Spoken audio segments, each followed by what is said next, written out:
Hello, friends, and welcome to Sleep Tight Stories. I'd like to say hello to Riley and Vivian in Connecticut. Mommy and Daddy love you so much. Hello to Emma David in Kalamazoo. Mama is so proud of you for starting at a new school this year and for being brave and strong. She loves you very much. Hello to Annika, who is 7 years old, and hello to Vanessa, who lives on Cape Cod. Happy belated birthday to Isla from Royal Oak, Michigan, who turned 7 on January 3rd, and Lucas, also from Royal Oak, Michigan, who turned 4 on December 30th. Mama and Daddy think you guys are smart and kind, and they are so lucky to be your mom and dad. Happy belated birthday to Nora Consardine in Virginia, who turned 7 on January 20th. We love that you listen to our stories. Happy belated birthday to Zoe Ariel in Long Beach, California, who turned 7 on January 22nd. Happy birthday, Zoe. We love you. Love Mommy, Daddy, Bugs, Bob, and Max. Happy belated birthday to Camille in Oakley, California, who turned 10 on January 22nd. Mom, Dad, and your big sister Kiana love you to the moon and back. Happy belated birthday to Luna, who turned 5 on January 22nd. Mommy, Daddy, Oliver, and the cats love you so much. And happy belated birthday to Ella June from Winston-Salem, North Carolina, who turned 7 on January 24th. Mom, Dad, Oliver, and Molly love you so much and are so proud of their artistic, gymnastic-loving, piano-playing girl. Happy birthday to Lucy Dowsett from Brisbane, Australia, who is turning 12 on January 25th. Happy birthday, everyone. I hope you have a wonderful day. For shoutouts, birthday wishes, and a touch of extra gratitude, join us as a supporter. In addition to shoutouts, you'll enjoy exclusive stories and an ad-free listening experience. Find out more at sleeptightstories.org/support. Thank you.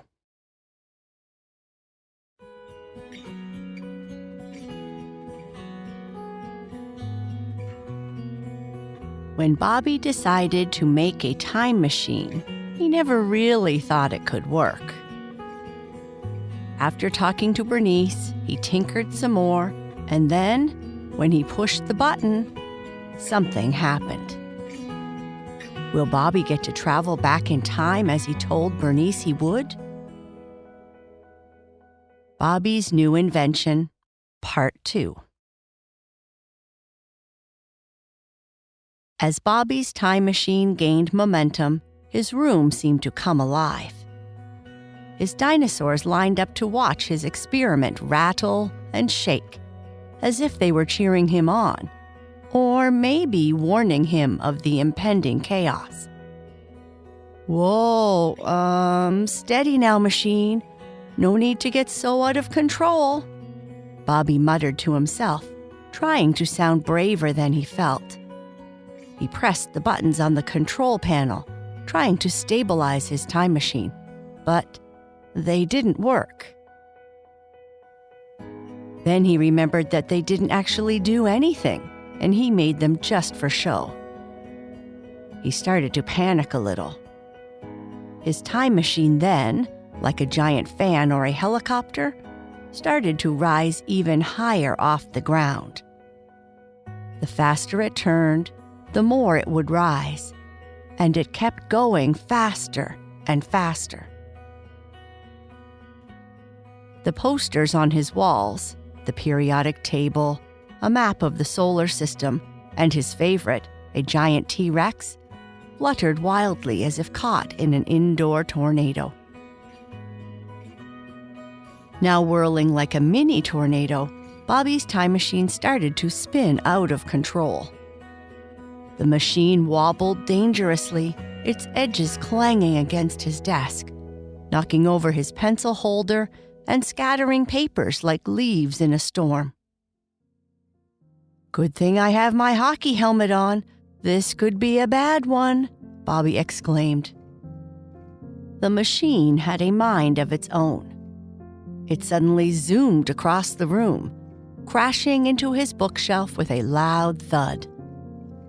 Books tumbled down like dominoes, and his toy robots that were once neatly lined up were now caught in the chaos, flying off the shelf one after the other. The machine then crashed into another shelf, causing Bobby's science projects to crash to the floor. His model solar system came apart, planets rolling in every direction.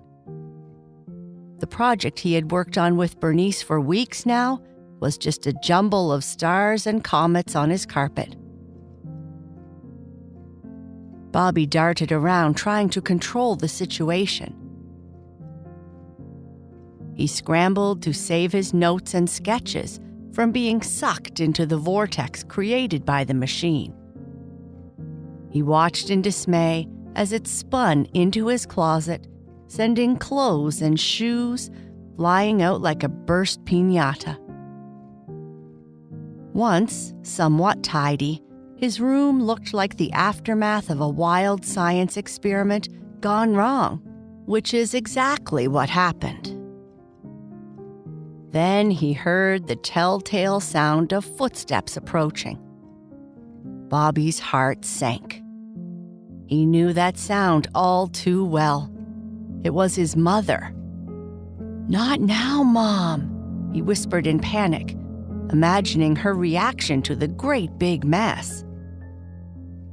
Just as he braced for more chaos, the doorknob turned, and he knew he had run out of time.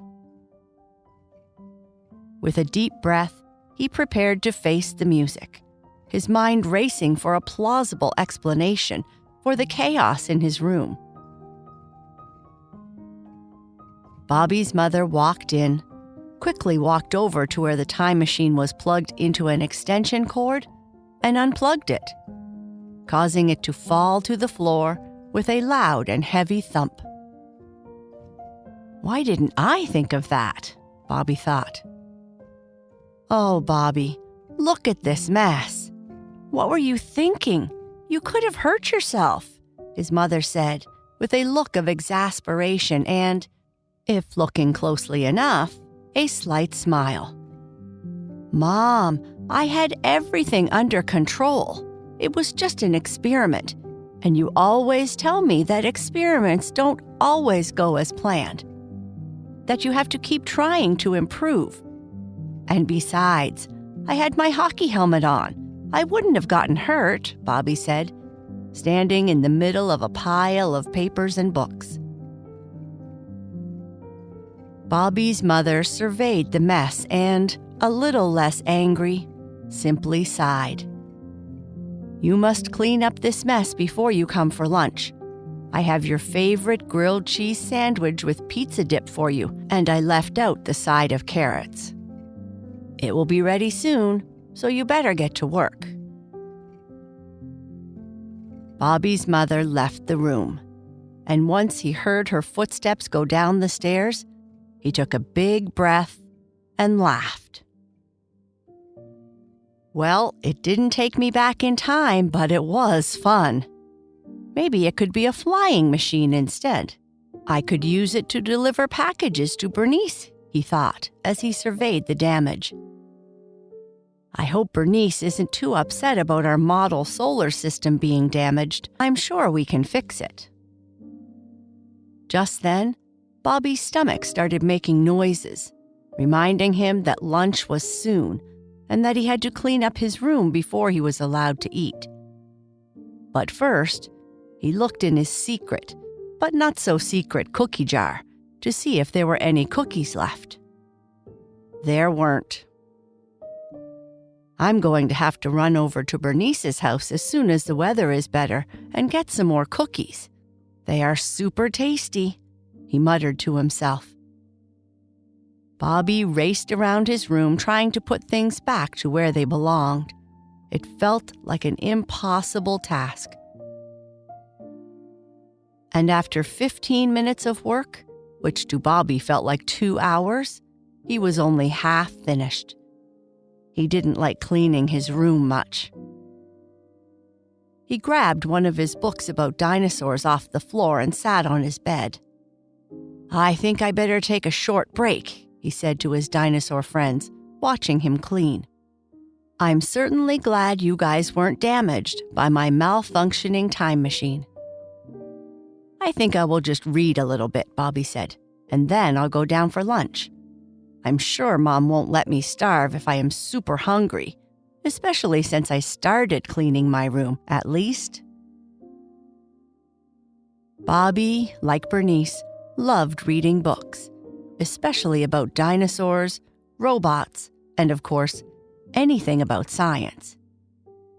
He had lots of books about science.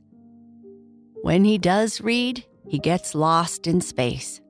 Not outer space, but just in his own world. Sometimes when he is reading in class, this gets him in trouble. He doesn't hear the teacher when she calls out to him, and it's not because he is making fun. It's because he just doesn't hear her. This time, he did hear something. It was a low, rumbling noise, like the sounds he used to make with a plastic hose. Like an elephant, but lower. The noise was coming in through his open window. Bobby's house was super old, and the window was hugely wide, and it opened inward like a door. "I don't remember leaving my window open," he said to himself. "I would be in super big trouble if I opened my window in a snowstorm." Then the sound got louder, and just as he was about to close the window, a really big head stuck inside. Bobby screamed. It was the head of a brontosaurus, and it was massive, almost as big as his entire window, and with a gentle, friendly expression that instantly put Bobby at ease. "My time machine must have worked," Bobby said excitedly. "Mom, Mom, come quick. You have to see what is in my room. Bernice won't believe this." "Mom, Mom," he yelled again. "Why won't she come? Unless she didn't come back in time with me. That is possible, I guess. Maybe this is just a localized time transport." The brontosaurus's skin was a vibrant shade of green, and its eyes were kind and wise, large and round, with a warm, inviting twinkle. They seemed to convey understanding and curiosity, as if the dinosaur was as interested in Bobby as he was in it. Bobby walked to the brontosaurus slowly. "Hello, brontosaurus. My name is Bobby. I won't hurt you, I promise. I really love dinosaurs, and I study you all the time. I like T-Rexes the most, I guess, but I am really pleased to meet you." The dinosaur didn't reply and just continued chewing the leaves in its mouth. The long neck of the brontosaurus curved gracefully, allowing its head to come down to Bobby's level. Its nostrils were big and flared, breathing out warm, damp air that smelled like fresh grass and earth after a rain. Lined with a gentle smile, the creature's mouth revealed a row of flat, non-threatening teeth, suited more for munching on leaves than anything else. "This is definitely the coolest thing I have ever seen in my whole entire life," Bobby exclaimed.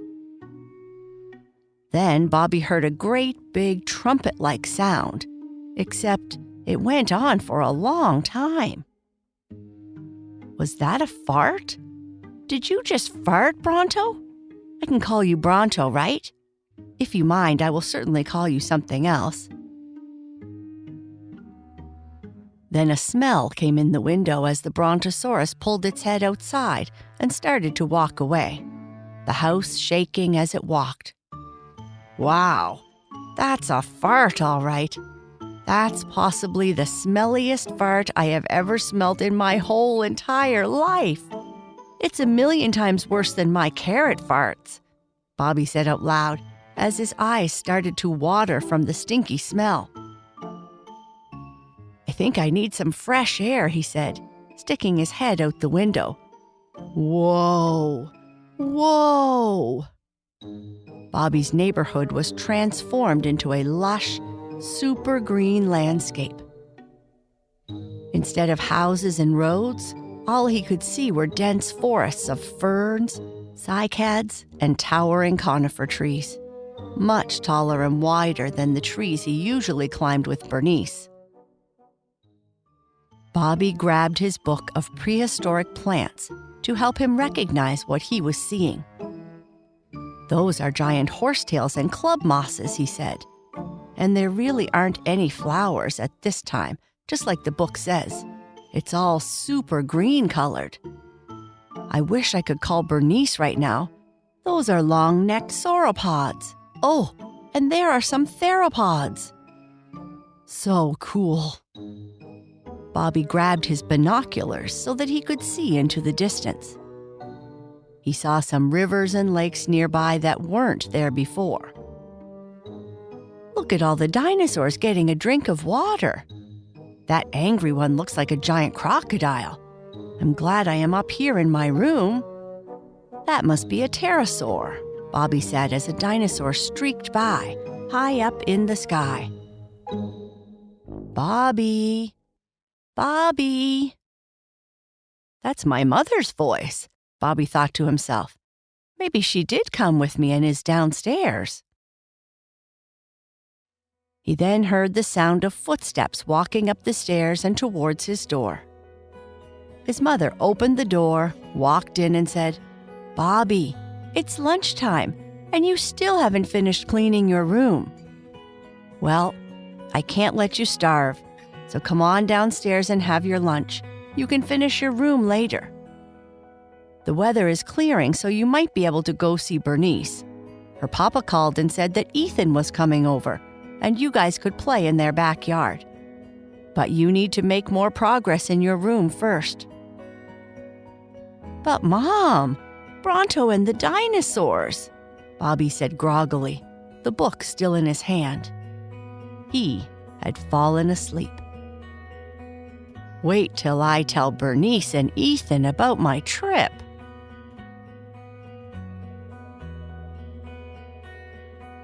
And that's the end of the story. Good night. Sleep tight.